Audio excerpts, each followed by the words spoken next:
prinsip-prinsip dasarnya law of attraction itu di catatan saya secara umum ada 4. Yang pertama, apa yang engkau pikirkan, itulah yang engkau dapatkan. Yang kedua, pikiranmu menentukan bagaimana hidupmu. Yang ketiga, pikiran yang positif akan mendatangkan kehidupan yang positif.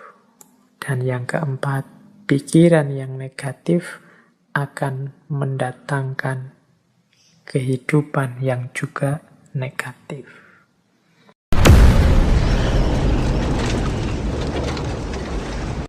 Baik, bismillah, kita mulai law of attraction.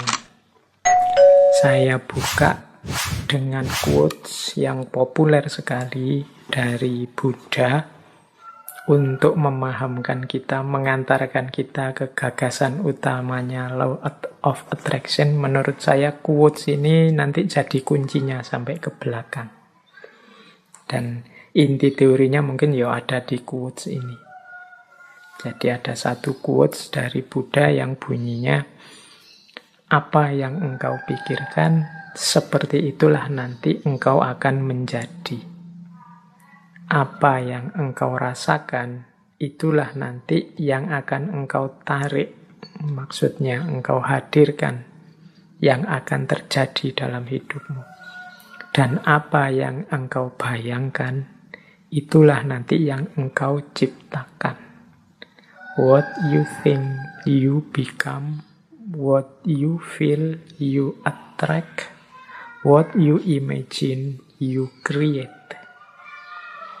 Teori law of attraction ini nanti sebenarnya intinya ada di sini. Ada di satu quotes ini. Quotes ini dari Buddha. Ya seperti tadi saya bilang, teori law of attraction ini diramu dari berbagai tradisi spiritual oleh beberapa tokoh. Nanti kita lihat siapa saja tokoh-tokoh itu ya, antara lain. Tapi inti teorinya tadi, bahwa bagaimana pikiran kita, apa yang ada di kepala kita dalam bentuk pikiran, itulah nanti yang akan kita wujudkan dalam kenyataan. Jadi inti teorinya itu. Ya kalau pikiran-pikiran kita positif, ya kita akan mengundang hal-hal yang positif dalam hidup kita. Tapi kalau pikiran-pikiran kita negatif, ya kita mengundang hal-hal yang negatif dalam hidup kita. Itu inti teori the law of attraction. Makanya kalau harus didefinisikan secara ringkas, the law of attraction itu hukum tarik-menarik. Jadi apa yang kita fokuskan dalam pikiran kita, itulah yang akan ditarik hadir dalam hidup kita. Kalau kita fokus pada hal-hal yang negatif saja, maka akan hadir peristiwa-peristiwa hal-hal yang negatif. Kalau yang positif juga akan hadir hal-hal peristiwa-peristiwa yang positif. Jadi untuk sementara itu dulu secara definisi. Nah, sekarang kita lihat kerangka-kerangkanya. Yang pertama, teori the law of attraction ini kalau di barat biasanya dikaitkan dengan gerakan spiritual baru. Namanya New Thought. Jadi ada di barat itu di awal abad 19 gerakan-gerakan yang dikenal sebagai New Thought, gerakan spiritual baru.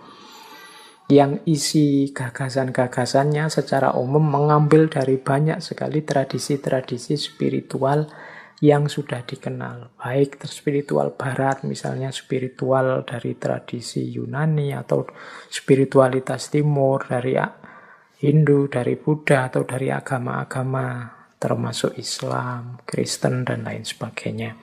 Jadi gerakan yang fokus pada spiritualitas ini nanti dikenal sebagai New Thought.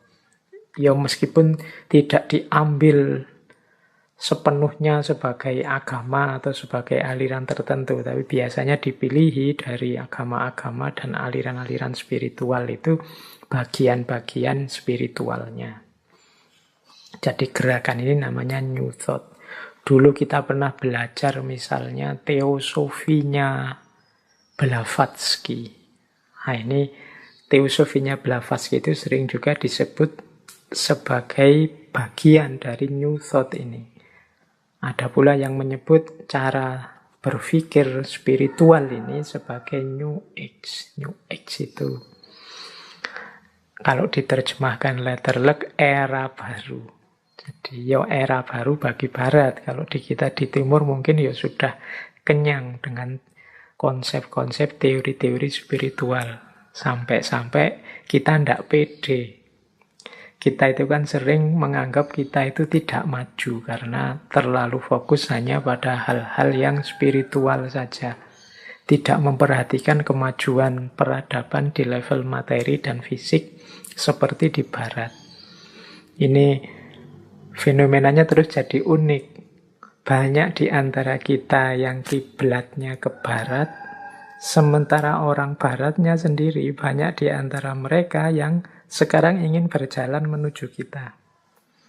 Nanti bisa lucu kita mengulang peristiwa Barat dengan fokus pada materi dan kenyataan yang positivistik, sementara nanti Barat sebaliknya, mereka merindukan spiritual. Nanti hasilnya nanti bisa kebalik.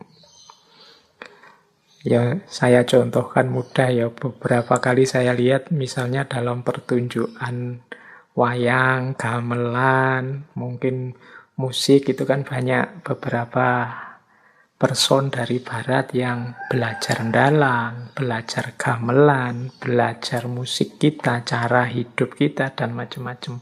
Sementara kebalikannya, di kita juga banyak yang terpesona Barat dan ingin niru banyak aspeknya dari Barat. Oke. Nah, jadi the law of attraction itu konteksnya seperti itu. Berawal dari kerinduan spiritualitas Barat, maka mereka menggali banyak sekali khazanah-khazanah spiritual, muncul aliran namanya New Thought. Atau kadang-kadang ada juga yang menyebut gaya ini adalah New Age. Tadi saya sebut tokohnya misalnya Helena Blavatsky. Atau nama lain yang sering disebut juga sebagai pelopornya New Thought ini, Phineas Kimby. Atau Prentice Mulford. Atau kalau khusus untuk The Law of Attraction ini mungkin teman-teman pernah mendengar misalnya nama Napoleon Hill. Atau yang bukunya populer sekali di Indonesia, judulnya The Secret, Rhonda Byrne. Ini penulis, jurnalis, produser televisi dari Australia yang aktif sekali, intensif sekali menyebarkan gagasan-gagasan The Law of Attraction ini, baik lewat acara-acara TV-nya maupun bukunya yang kalau di Indonesia jadi bestseller itu yang judulnya The Secret. Jadi itu kerangkanya itu.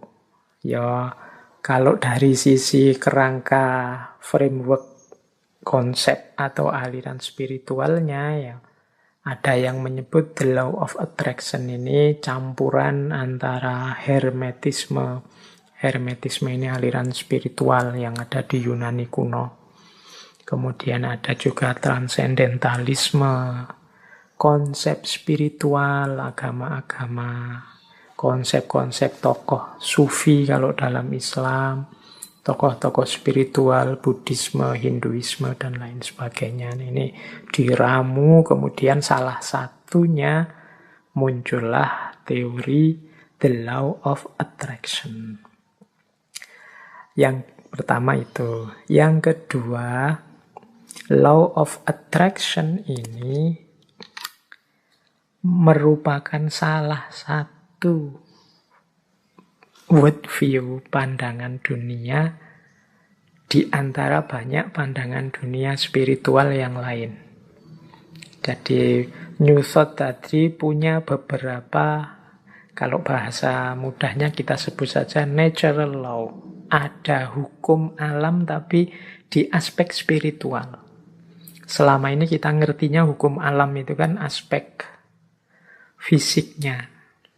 Jadi natural law itu bayangan kita selama ini sesuai teori yang kita pahami selama ini itu ya hukum alam yang eksakta, ya kayak matahari terbit dari timur, kemudian apalagi bulan mengelilingi matahari, dan macam-macam air, kalau direbus 100 derajat dia mendidih dan lain sebagainya, natural law yang eksak. Tapi ini hukum alam yang metafisik, bukan hukum alam yang fisik. Nanti ada, kita tengok beberapa, termasuk natural law ini, termasuk law of attraction ini. Jadi ciri pertama dia New Thought, ciri kedua dia natural law. Tapi natural law yang metafisik. Yang ketiga, natural law ini punya gagasan, kalau bahasa filsafatnya mind over body. Jadi mind over body ini pikiran yang menguasai tubuh. Yang rohani lebih penting daripada jasmania. Ini kalau di kita pandangan ini biasa sekali. Kita belajar mistisisme, kita belajar tasawuf, itu asumsi besarnya adalah mind over body. Yang rohani itu yang esensial. Sementara yang jasmani ini sifatnya parsial temporal. Nah, kalau di barat tapi ini wacana yang luar biasa, karena barat modern itu kan sering melihat dunia ini di aspek materinya saja. Makanya teori-teori sains itu sering disebut positivistik. Positivistik itu hanya percaya pada yang ada faktanya dan yang masuk akal saja. Kalau tidak ada faktanya, tidak percaya. Kalau tidak masuk akal, tidak percaya. Nah, ini pandangan kebalikan dari mind over body. Dia butuh fakta dulu, butuh kenyataan dulu, baru percaya. Ya kalau teman-teman sering posting di medsos, terus teman mau menyampaikan sesuatu, terus kalian balasnya, kalau tidak ada fotonya atau tidak ada videonya, tidak percaya. Tidak ada fotonya berarti hoax. Nah, butuh fakta dulu, butuh bukti nyata dulu, baru percaya. Ini sebenarnya tradisi modern yang dikenal sebagai positivistik. Misalnya tentang yang gaib-gaib. Kita tidak percaya dulu sama yang gaib-gaib sebelum ada faktanya. Oh, itu kalau kita orang yang beragama agak kesulitan menggunakan logika ini. Karena keimanan kita itu isinya ya sebagian besar hal-hal yang metafisik, yang tidak bisa diakses langsung oleh panca indera. Jadi kalau kita punya pandangan body over mind, wah susah kita. Jangan-jangan ini yang membuat kadang-kadang hari ini kan kita banyak ini membawa kamera ke kuburan-kuburan, bahwa ingin membuktikan ada yang gaib bener, ada hantu bener apa enggak, ada jinnya bener apa enggak. Itu kan karena kita ingin membuktikan bahwa di situ secara fisik bisa difoto atau bisa digambar tentang manifestasi yang gaib-gaib itu. Ya namanya gaib ya susah sebenarnya dicari fakta fisiknya, wong dia karakternya metafisik. Tapi kan kita menuntut terus bukti fisik. Nah ini jangan-jangan memang paradigm kita, paradigma berpikir kita, paradigma yang body over mind. Jadi nuntut fakta nyata dulu sebelum percaya. Ini agak berat bagi kalangan agamawan. Nah di barat mulai ada kesadaran mind over body. Termasuk munculnya the law of attraction ini. Kita lanjutkan. Silahkan ambil nafas sebentar. Nah, kita lihat lagi ya tadi yang tentang natural law tadi. Saya membaca buku yang judulnya Seven Cosmic Laws. Ini teorinya mirip dengan natural law tadi yang nulis William Walker Atkinson. Saya jelaskan sebentar. Natural law versi para spiritualis barat ini. Nanti mungkin teman-teman ada kesempatan untuk membandingkannya dengan spiritualitas timur. Termasuk mungkin juga spiritualitas Islam. Yo, malam hari ini kita belajar beneran. Siapa tahu ada kebijaksanaan-kebijaksanaan spiritual dari barat yang bisa menggugah kita semakin jadi orang yang baik. Nah, 7 cosmic law. Ini sebelum masuk spesifik ke arah the law of attraction. Law of attraction itu salah satunya saja. Sebenarnya ada, kalau menurut William Walker Atkinson, ada 7 hukum semesta. Istilahnya kan kosmik. Jadi alam semesta ini ada 3 rumusan hukumnya. Yang pertama apa? Yang pertama ada the law of vibration. The law of vibration itu segala sesuatu itu bergetar. Tidak ada yang diam. Getaran-getaran dalam frekuensi yang sama akan saling menarik. Kegembiraan akan menarik kegembiraan yang lain. Nah, fokuslah secara konsisten terhadap pikiran tertentu, maka akan menarik getaran yang sama. Jadi the law of vibration itu kita ini bergetar terus. Ini menjelaskan bergetar ini mungkin tidak mudah. Kita ini kan sebenarnya tidak diam. Coba teman-teman perhatikan pikiranmu, perasaanmu, intelijensimu. Ini kan kerja terus. Ya dari luar kelihatan diam, tapi di dalammu itu kan rame terus. Nah, itu mungkin mudahnya ya, jenis getaran. Engkau sedang berada di frekuensi mana?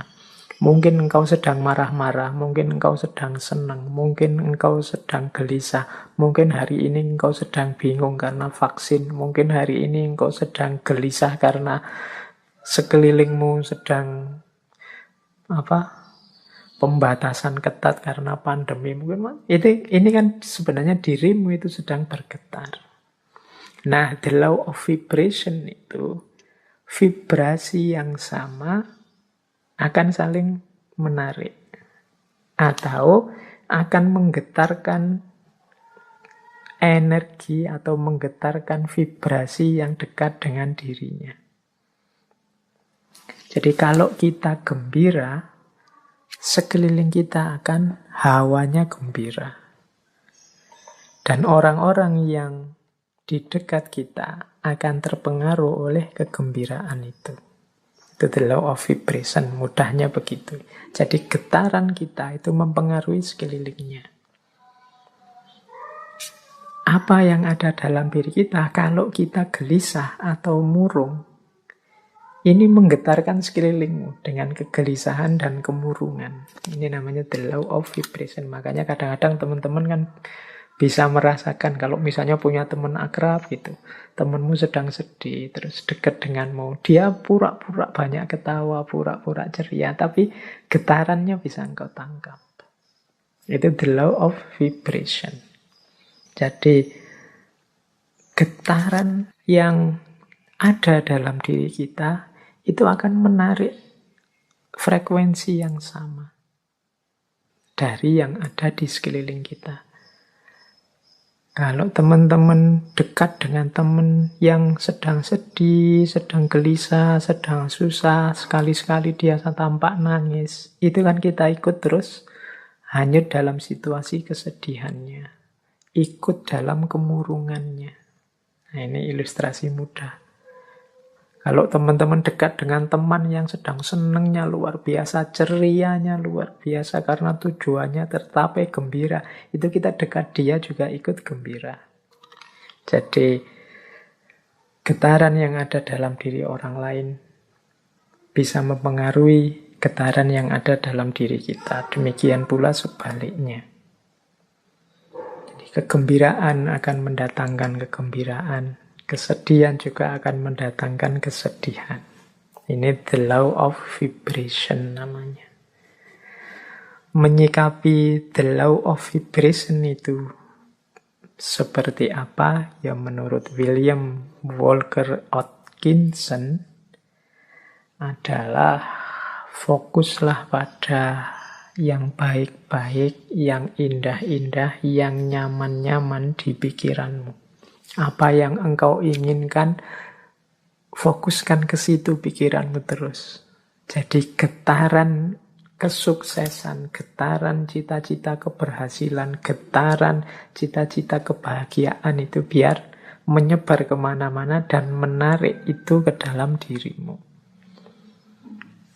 Yaitu, ayo mikir yang positif-positif saja. Ayo menginginkan yang baik-baik saja. Ayo mengharapkan yang nyaman-nyaman saja, yang damai-damai saja. Loh, itu nanti itulah yang akan hadir karena tertarik oleh getaran keinginan kita, getaran yang ada dalam diri kita. Itu namanya the law of vibration. Itu hukum yang pertama. Jadi, carilah frekuensi yang bagus, getaran yang bagus dalam dirimu. Dan hidupkan itu biar mempengaruhi sekelilingmu. Yang pertama itu cosmic law, yang kedua the law of relativity. Dalam hidup ini berlaku hukum relativitas. Relativitas mungkin tidak persis sama seperti relativitasnya Einstein. Tapi relativitas di sini adalah mudahnya begini. Tidak ada sesuatu yang bisa kita pahami sampai kita hubungkan dengan sesuatu yang lain. Apakah itu tentang sifat, nilai, kualitas, atau artinya sesuatu, dan lain sebagainya, itu kita akan susah memahami kalau kita tidak menghubungkannya dengan yang lain. Itu namanya the law of relativity. Yo, ilustrasi mudahnya, misalnya sampean mau menilai saya, Pak Faiz itu wajahnya seperti itu masuk kategori ganteng apa jelek? Itu kan susah kamu jawab, mungkin ya sungkan barang, tidak berani ngomong. Tapi mudahnya itu, kalian ngerti saya cakep apa jelek, itu kan ketika dibandingkan, dihubungkan dengan yang lain. Mungkin dengan wajahnya orang lain. Kalau dihubungkan dengan yang lebih cakep, ya saya tidak ada apa-apanya. Tapi kalau kamu cari yang lebih drop, jauh lebih jelek, mungkin saya ya masuk kategori ganteng. Itu the law of relativity.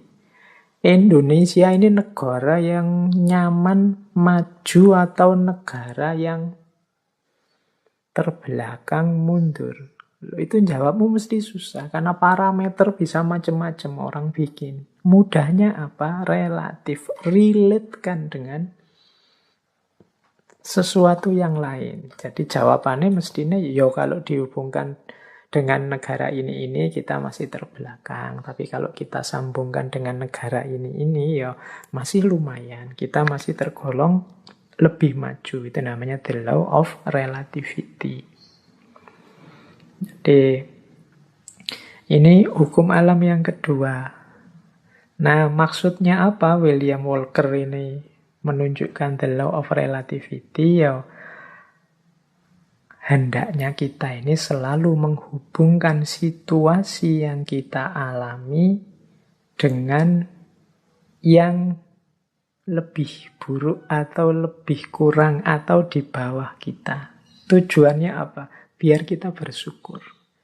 Semua kegelisahan, ya mungkin tidak 100% lah. Sebut saja 90% kegalauan, kegelisahan kita hari ini, itu muncul karena kita merelasikan diri dengan sesuatu yang lain, yang lebih tinggi, lebih bagus, lebih sukses, pokoknya lebih segalanya dari kita. Akhirnya kita tidak mampu untuk bersyukur. Mau bersyukur itu lebih berat karena kita melihat hidup kita ini serba kurang, serba kurang, serba kurang. Kita salah mencari relasi. menghubungkan diri kita dengan apa. Karena tiap hari mungkin engkau melihatnya artis siapa, atau melihatnya tokoh siapa, atau kiblatmu orang besar siapa. Itu terus orang kaya siapa, itu terus orang sukses siapa, itu terus. Sehingga ketika menengok dirimu, yang lahir hanya pesimisme, underestimate, merasa betapa tidak berharganya dirimu, dan lain sebagainya. Akhirnya tidak bisa bersyukur. Nah, untuk bisa bersyukur, ingatlah the law of relativity tadi. Kalau engkau mau melihat yang lebih bawah darimu, masih banyak. Ada mahasiswa yang sumpek sekali karena semester akhir belum punya pacar misalnya. Dia lupa bahwa dia jadi mahasiswa itu aja sudah kelebihan yang luar biasa. Benchmarknya mungkin temennya. Benchmark itu tempat dia mengukur, tempat dia merelasikan diri, itu temennya yang sudah punya pacar. Tapi dia lupa, dalam dirinya ada banyak kelimpahan, ada banyak kelebihan. Dia sibuk hanya satu kekurangan ini. Ini biasanya karena salah merelasikan diri. Akhirnya susah bersyukur. Nah, itu hukum alam yang kedua, law of relativity. Ayo untuk banyak hal, ya tidak untuk semua hal ya, untuk beberapa hal law of relativity ini kita pakai ya untuk yang baik-baik, sholat, ibadah, untuk tekun belajar. Nah, kita ambil yang level tinggi biar kita semangat untuk meniru yang baik-baik. Tapi untuk hal-hal tertentu kita ambil standar yang lebih di bawah kita, sehingga kita tidak lupa untuk bersyukur. Nah, yang ketiga, the law of cause and effect. Hukum sebab akibat. Kalau ini saya tidak perlu menjelaskan ya, kalau dalam Islam ya ada famay ya'mal misqala dzarratin khairan yarah wa may ya'mal misqala dzarratin syarran yarah. Ada aksi, ada reaksi. Ada sebab, ada akibat. Maka menghadapi hukum yang semacam ini, marilah kita ciptakan dalam hidup ini sebab yang baik-baik saja. Sebab-sebab yang produktif, yang sukses, yang unggulan, sehingga kita mendapatkan akibat juga yang sukses, yang unggulan. Jadi karena ada sebab, ada akibat. Kalau ingin akibat yang bagus, ya ciptakanlah sebab yang bagus. Ini hukum alam juga. Tidak mungkin dari kemalasan lahir keberhasilan misalnya, makanya jangan malas. Tidak mungkin dari kejahatan, keburukan lahir kebaikan. Tidak mungkin dari proses yang merusak lahir perbaikan.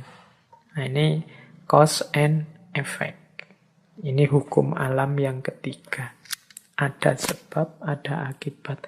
Apapun yang kita panen hari ini, itu adalah benih yang kita tanam sebelumnya. Yang keempat, the law of polarity. Law of polarity ini, segala sesuatu dalam hidup ini ada pasangannya. Ada panas, ada dingin, ada terang, ada gelap, ada atas bawah, ada baik buruk, ini pasangan. Pasangan ini sifatnya saling mengadakan. Saling mengadakan, ya kalau tidak ada buruk, yang baik juga tidak akan ada. Adanya yang baik karena ada yang buruk, ini namanya saling mengadakan. Kalau semua orang sama, semua baik, semua, ya dia tidak disebut baik, ya standar saja. Dia disebut baik karena ada yang buruk. Disebut terang karena ada situasi gelap. Disebut atas karena ada bawahnya.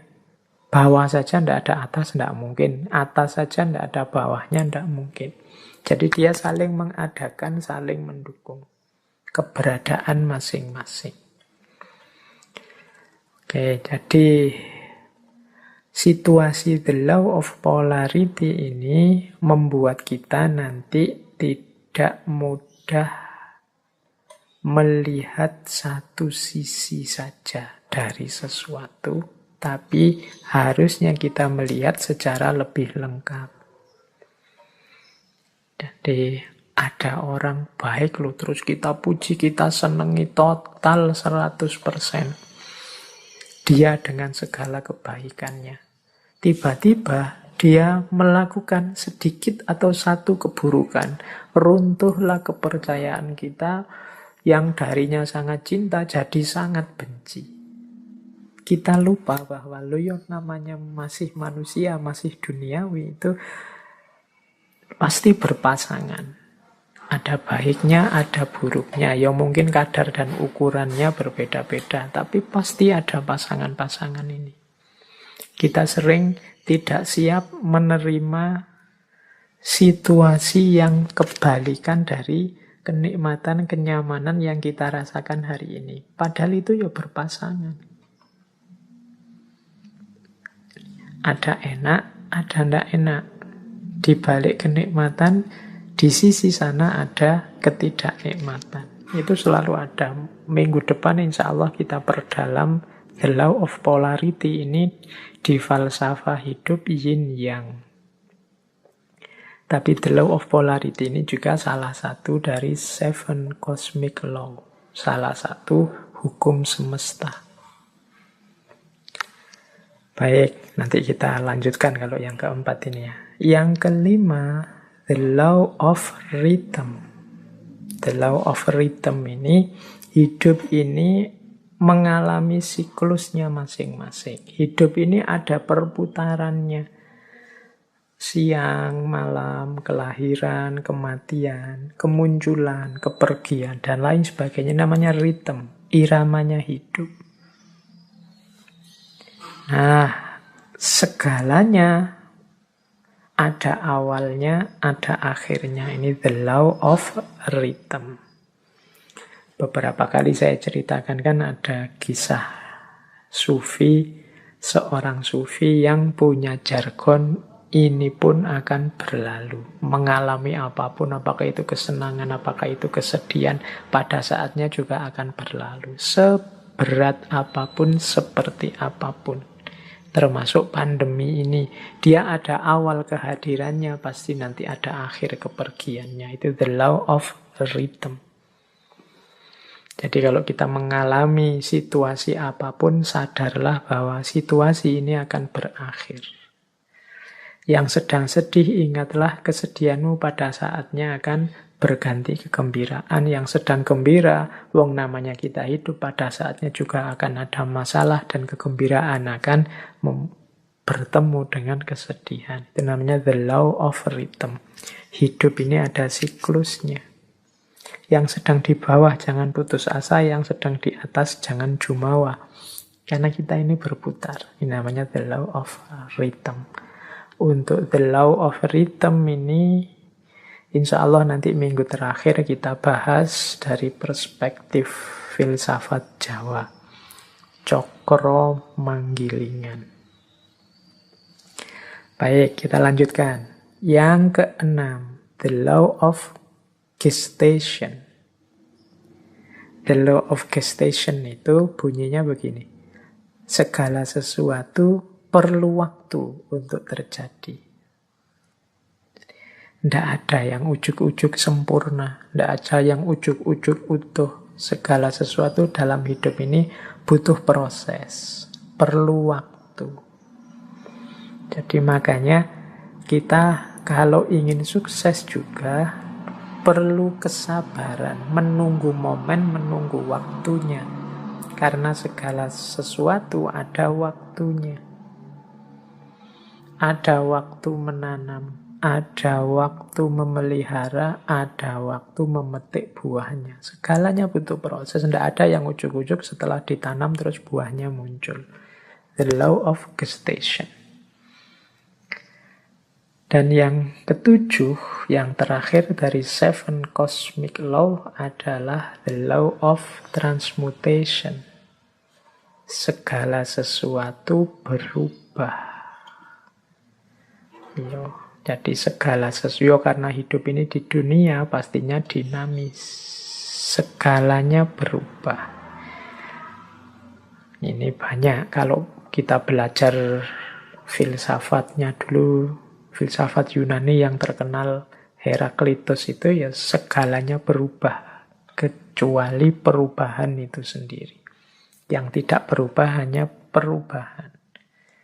Nah, law of transmutation ini menyadarkan kita untuk menghadapi perubahan, merancang dan menyiapkan perubahan agar perubahan yang terjadi arahnya sesuai keinginan kita, membuat kita lebih baik, membuat kita lebih sukses, membuat kita lebih berhasil.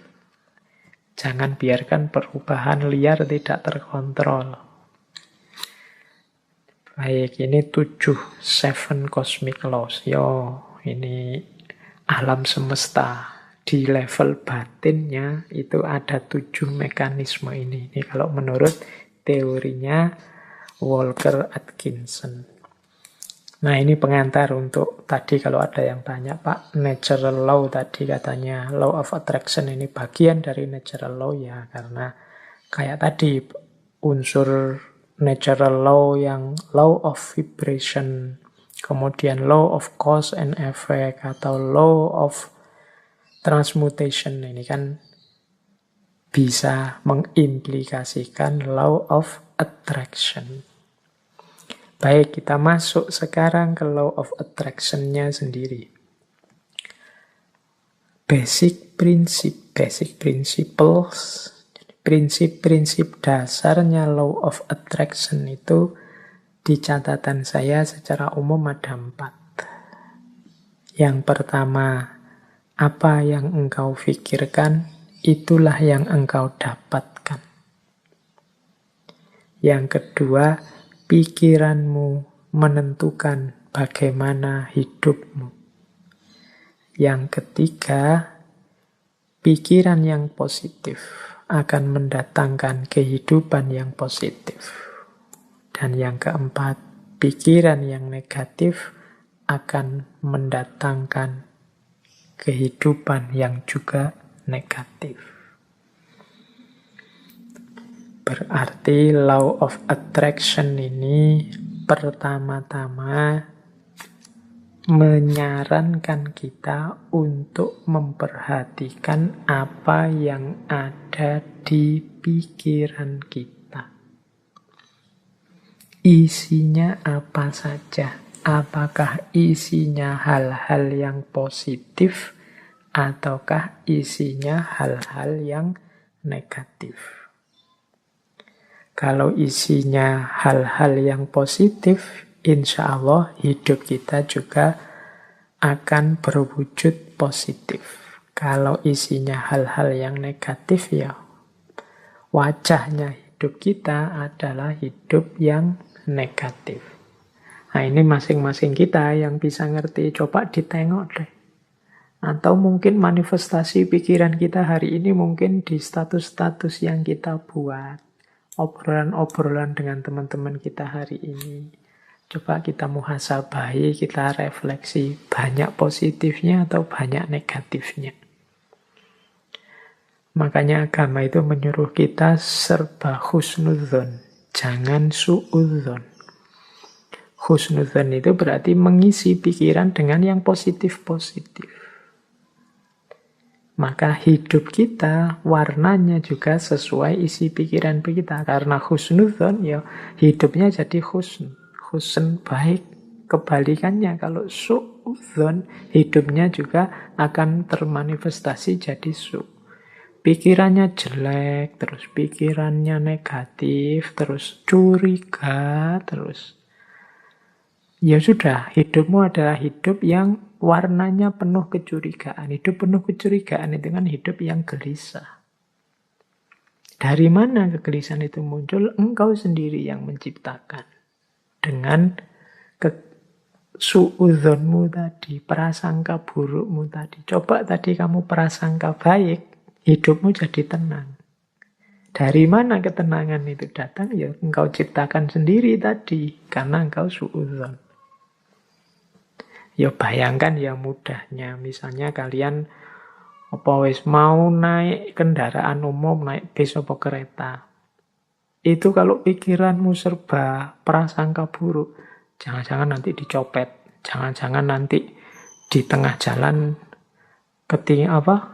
keretanya tabrakan mogok, jangan-jangan pikirannya jelek terus. Maka kalian tidak akan bisa menikmati perjalanan. Sepanjang jalan mungkin kamu gelisah ini, jangan-jangan nabrak, jangan-jangan nanti ketemu orang jahat, jangan-jangan tidak tenang perjalananmu. Dari mana ketidaktenangan itu datang? Ya kamu awali dari pikiranmu sendiri tadi. Tapi coba engkau husnudzon, jadi pikiran yang bersih, tidak curiga, yakin dengan kenyamanan, keamananmu, ya perjalananmu nyaman. Tadi kalau di rumus teori vibrasi tadi, ya kenyamanan, keamananmu akan menarik sekelilingmu, frekuensinya juga jadi nyaman, jadi aman. Tapi kecurigaan, kegelisahanmu juga akan melahirkan kecurigaan, kegelisahan di sekelilingmu. Hidupnya jadi tidak nyaman.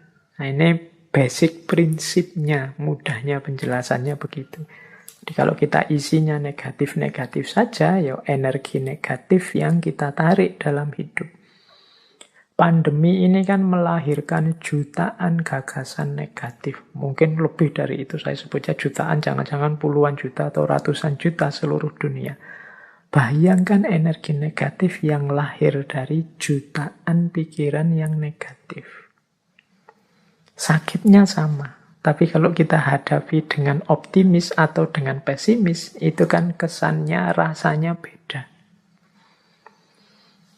Itu the law of attraction. Semakin negatif isi pikiran kita, ya semakin keruh hidup kita. Asalnya ya kita sendiri yang mengundang kekeruhan itu. Makanya ada quotes dari Napoleon Hill. Napoleon Hill ini juga tokoh spiritualis yang sering juga menulis buku-buku coraknya self-improvement atau self-help. Dia bilang begini, keep your mind fixed on what you want in life, not on what you don't want. Ini